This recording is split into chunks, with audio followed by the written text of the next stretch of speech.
Kamusta yung cambio, bossing? Ayos na, lambot. Ang lambot. Yun o. Smooth. Ayun o. Ka-smooth naman.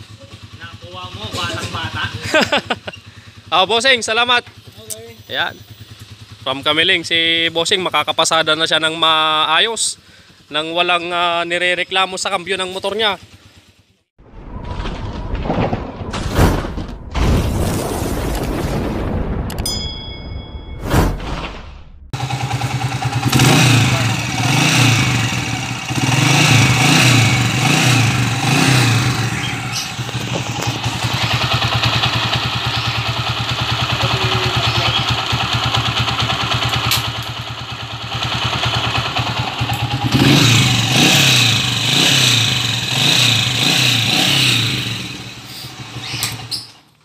Timing gear, tapos ato yung clutch oil seal con clutch damper.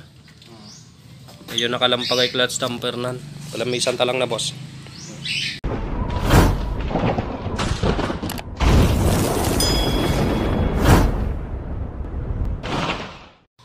Okay, so malamig na yung motor ng Angel from Kamiling.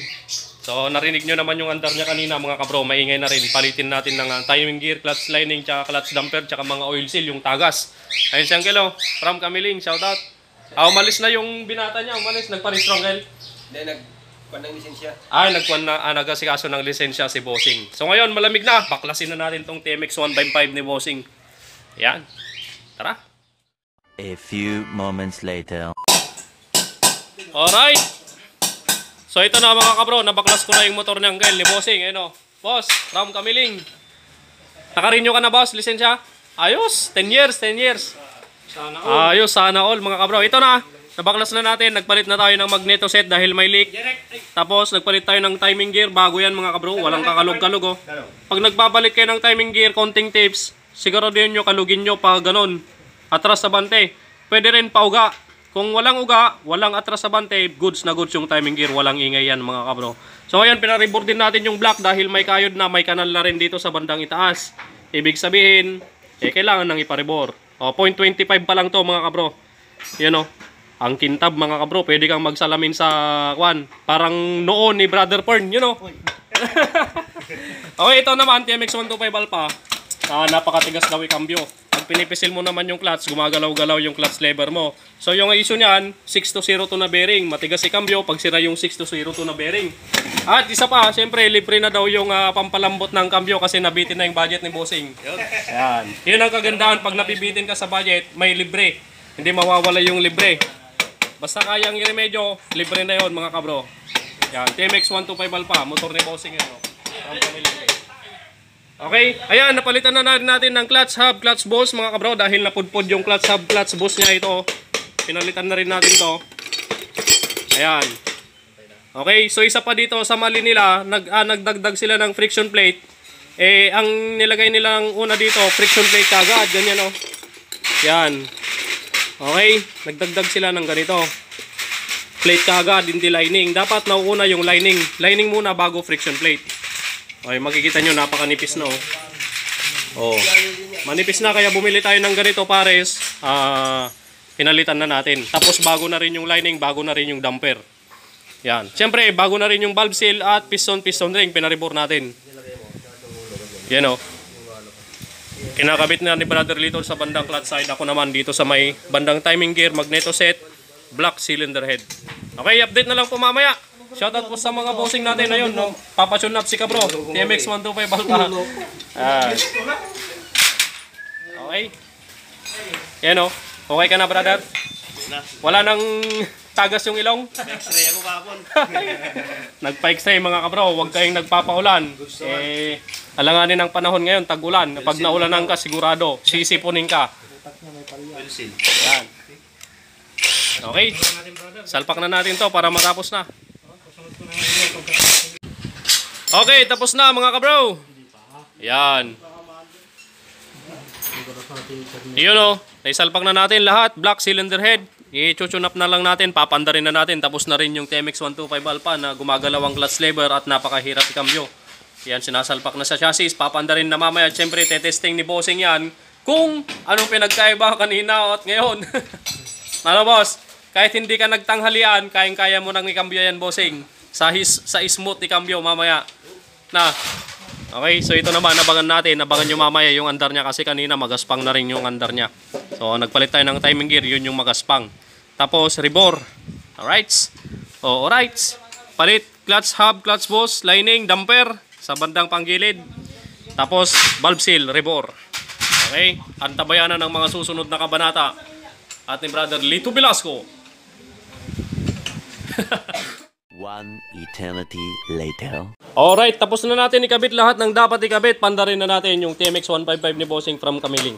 At mamaya tatanggalin na rin natin itong mga MDL na nakakabit. Yan. Itong mga to, sira na oh. Okay, so bagong lahat, start muna natin para mapakinggan natin yung andar niya. Kanina, napakagaspang. Ngayon, okay na. Yan. The moment of truth ni brother Aldrin Rumin. Yun o. Ano? Rumin. Oh my God! Wow! Oh my God! Wow! Bira. Smooth na smooth mga kabro. Yun o. Drive na rin. Yun o.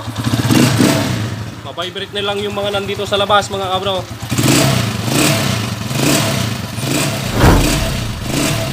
Ayos.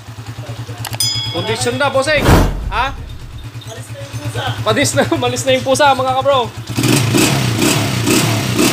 Ayos. Mas smooth pa daw to sa kwan. Bagong labas sa kasa mga kabro.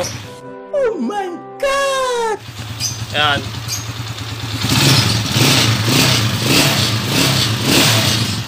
Alright. So habang pinapainit natin, tanggalin muna natin itong mga to. At yun, mamaya update natin kayo mga kabro doon sa TMX 125 Alpha na matigas ang kambyo. Alam nyo naman kapag matigas ang kambyo, kayang-kaya natin palambutin yan. May pressure cooker tayong malaki dyan sa loob. Ayan. So lalambot at lalambot yan.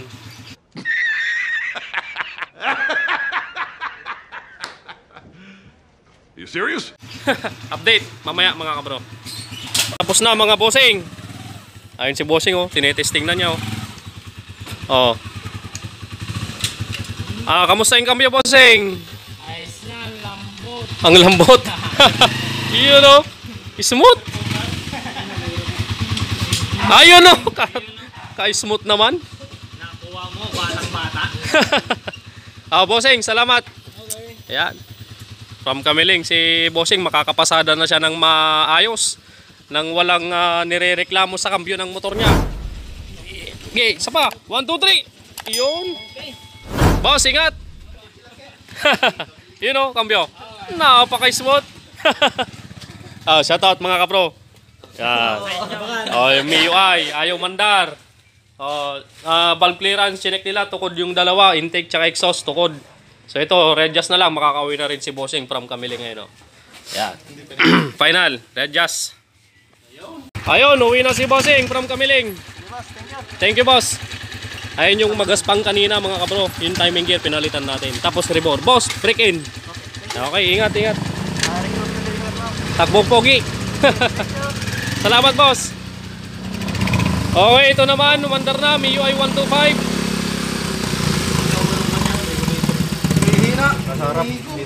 Okay. So umandar na ito. Nga yung mandar kanina. Motor ni kabro. Tumirik. Shout out daw, sabi ni kabro. From Narbacan. From Narbacan. May-ari ng motor. May-ari ng motor from Narbacan daw mga kabro. So ang naging problema lang nito, nag-loose compression. Tapos sinek yung valve clearance, tukod na intake tsaka exhaust. Kaya ngayon tune up lang yung standard na tune up. Okay, so sa mga nag-tune up nito, MIUI 125 hindi po parehas sa mga MIUI Sporty yung kanyang valve clearance. So ang valve clearance nito, intake masikip. Sa exhaust maluwang. So yun nandito yung information control. Okay? Ayun valve clearance. Makikita nyo yung valve clearance ng MIUI nandito. Okay? Sa intake 0.06 to 0.10 mm. Tapos sa exhaust 0.23 to 0.27 mm pag malamig yung makina. Yun ang valve clearance nya. Okay? So yan po yung pattern kapag nag-tune up kayo. Titignan nyo dito. Okay, umandar naman na. So far so good. Shoutout kila kabro. Shoutout. Kabro from Narbacan.